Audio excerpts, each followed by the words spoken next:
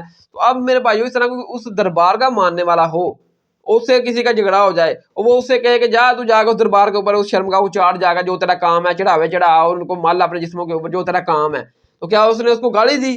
نہیں، وہ تو کی گل میں وہ کام کرتا تھا. وہ دربار کے اوپر جا کر وہ شرمگاہ کو اپنے جسم کے اوپر ملتا تھا، اس کے لیے علاج کرواتا تھا، تو گالی نہیں دی اس کو.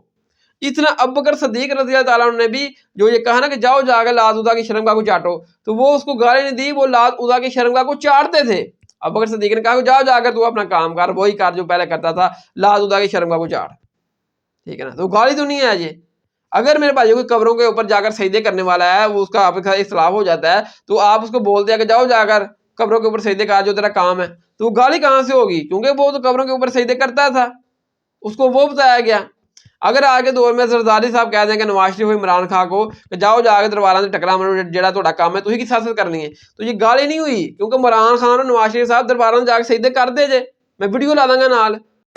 رب آندے نے مینوں چھڈ کے جنہاں کو منگنا اے دھاگے تے چھلکے دے وی مالک نہیں. یہ قرآن ہے، ترجمہ غلط ہوئے پوری زندگی میں اہل حدیث سے اسٹیج تے نہیں آواں گا. جاؤ قرآن پڑھو. جڑے چھلکے دے مالک نہیں دھاگے دے مالک نہیں وہ 5 کلو دا منڈا کتھوں دے سکدے نے؟ ہمیں دربار پر جانے کے ادب آداب بتائے ہیں کہ وہاں پر جانا ہے، جھکنا نہیں ہے. رک تیرے کو بتاتے. اعلیٰ حضرت بریلوی نے ہمیں دربار پر جانے کے ادب آداب بتائے ہیں کہ وہاں پر جانا ہے، جھکنا نہیں ہے. کہوں یہ ہے، یہ ہمیں استادوں نے پڑھایا ہے، ہم پڑھے. یہ گالی کہاں سے ہوگی؟ انہوں نے وہ بتایا وہ جو کام کرتے تھے کہ جاؤ ہمارے گرو لتھو، ہمارے مہرو لتھو اور جا کر اپنا وہ کام کرو، درباروں کے اوپر جا کر ٹکرے لگاؤ اور جا کر لات عزیٰ اور درباروں کے اوپر جا کر شرمگاہ کو چاٹو. یہ گالی کہاں سے ہوگی؟ وہ تو انہوں نے وہ بتایا ہے وہ جو کام کرتا تھا. یہ سب لوگ یہ کام کرتے ہیں تو یہ گالی نہیں ہے. دیکھیں یہ کیسے اپنے باطل عقیدے ثابت کرنے کے لیے صحابہ کرام کے اوپر الزام تراشی، نبی صلی اللہ علیہ وسلم کے اوپر بھی الزام تراشی اور سب سے بڑھ کر اللہ تعالیٰ کی ذات کے اوپر بھی الزام تراشی کہ توبہ نعوذ باللہ سے اللہ تعالیٰ کی ذات بھی گستاخ رسول کو گالی نکالتے ہیں، جبکہ اللہ تعالیٰ کی ذات گناہوں سے پاک ہے. سبحان اللہ، اللہ تعالیٰ ذات برائیوں سے پاک ہے. ٹھیک ہے، اور گالی دینا تو اسلام میں میرے بھائیوں کافر کو بھی حرام ہے. نبی صلی اللہ علیہ وسلم نے ایک صحابی کو نصیحت کی کہ کبھی میرے بچے کبھی کسی کو گالی مت دینا.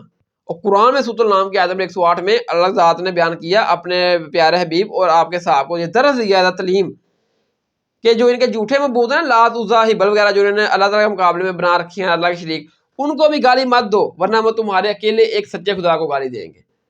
اور نبی صحیح بخاری میں ہے 48 نمبر کہ نبی صلی اللہ علیہ وسلم نے فرمایا کہ اگر کوئی مسلمان کسی مسلمان کو گالی دیتا ہے تو وہ گالی دینے والا فاسق ہے. تو اسلام میں تو میرے بھائیو گالی آپ کسی کافر کو بھی نہیں دے سکتے. تو یہ بالکل جھوٹ ہے، غلط ہے کہ ابوبکر صدیق نے گالی دی اور کہہ دیں کہ گالی دینا گستاخ رسول کو یہ صحابہ کی سنت ہے.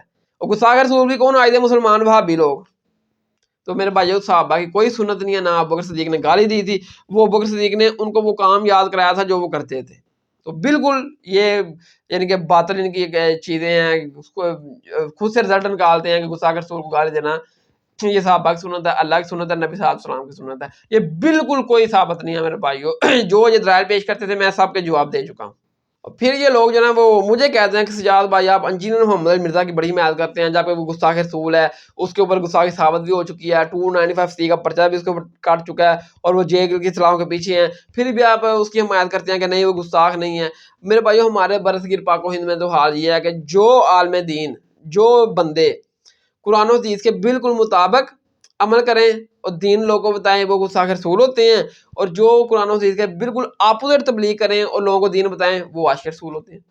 قرآن سورہ شورا کی آیت نمبر 23 میں آیا کہ قُل لَا أَسْأَلُكُمْ عَلَيْهِ أَجْرًا إِلَّا الْمَوَدَّةَ فِي الْقُرْبَى. اے محبوب صلی اللہ علیہ وسلم آپ ان لوگوں کو بتا دو کہ یہ جو میں اللہ کا پیغام، اللہ کا میسج، اللہ کا دین، وحی الہی آپ کو بتا رہا ہوں، اس کے بدلے میں تم سے کوئی اجرت نہیں لیتا، کوئی پیسہ نہیں لیتا، کوئی شہرت نہیں لیتا، کچھ بھی نہیں لیتا. ٹھیک ہے نا؟ اور فی سبیل اللہ یعنی کہ یہ میں آپ کو اللہ کا میسج پہنچا رہا ہوں. اور جو عالم دین اس میسج کے اوپر، اس قرآن کی آیت کے اوپر عمل کرتے ہوئے، جو اللہ تعالیٰ ذات نے رول ڈسکس کیا کہ جب دین بتانا ہے تو یہ رول ہے کہ آپ نے دین کے بدلے کوئی تنخواہ، کوئی پیسہ، کوئی شہرت نہیں لینی. جو لوگ اس کے اوپر عمل کرتے ہیں جیسے انجینئر محمد علی مرزا ہے، وہ دین کی تبلیغ کر رہے ہیں، کسی سے کچھ نہیں لیتے، کوئی روپیہ، کوئی پیسہ، کوئی شہرت، کوئی دولت نہیں لیتے میرے بھائیو. فی سبیل اللہ وہ دین کی خدمت کر رہے ہیں اور اپنی جان انہوں نے داؤ پہ لگائی ہوئی ہے. ٹھیک ہے نا؟ وہ ہو گئے گستاخ رسول. اور ان جیسے جتنے لوگ ہیں، جوید احمد گامدی صاحب ہیں، ٹھیک ہے نا، میں بھی ایک قرآن و حدیث کا ادنا سا اسٹوڈنٹ ہوں، میں بھی کسی سے کچھ نہیں لیتا، اور یہ سارے لوگ گستاخ رسول ہو گئے. اور جو مولوی تنخواہ خور، چندہ خور مولوی جو ہے نا، وہ پہلے ڈن کرتے ہیں کہیں محفل پہ جانا ہو کہ ہم اتنی پیسے لیں گے، اور پہلے اپنے اکاؤنٹ میں پیسے منگواتے ہیں.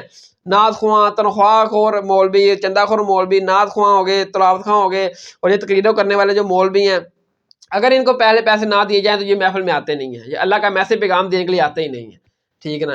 اور اگر یہ ان سے ڈن ہو جائے اور جس طریقے کو محفل ہو اس طریقے کو ان کو کسی اور محفل میں جانے کے زیادہ پیسے مل جائیں تو یہ پہلے پروگرام کینسل کر کے اگلے پروگرام میں چلے جاتے ہیں. یہ چندہ خور، تنخواہ خور مولوی ہیں جو پیسے لے کر دین کو بتا رہے ہیں، قرآن کے بالکل الٹ چل رہے ہیں.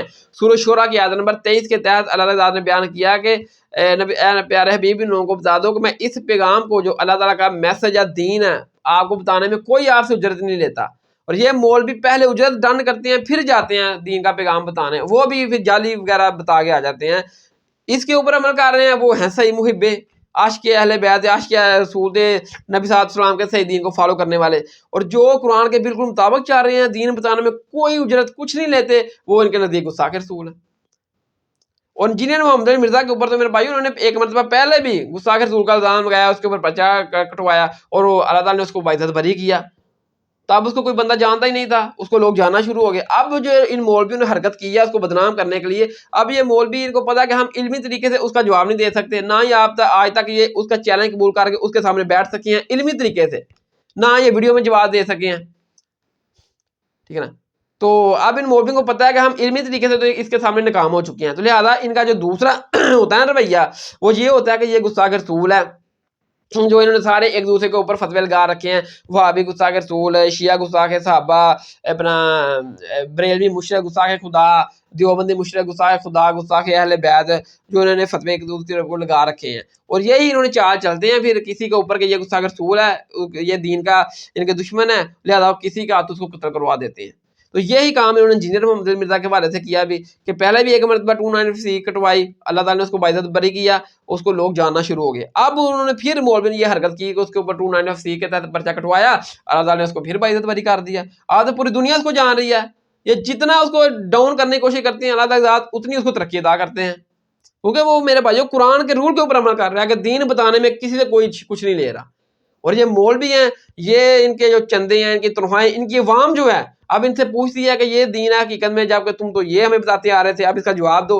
ان کے پاس جواب کوئی نہیں. جب جواب کوئی نہیں پھر کہتے ہیں کس طریقے سے اس کو قتل کروا دو، پھر اس کے قتل کے فتوے جاری کرتے ہیں، ہم 5 لاکھ دیں گے، 10 لاکھ دیں گے جو انجینئر محمد علی مرزا کو قتل کرے گا کیونکہ یہ گستاخ رسول ہے. خود قتل کرے اپنے جذبہ ایمانی پر،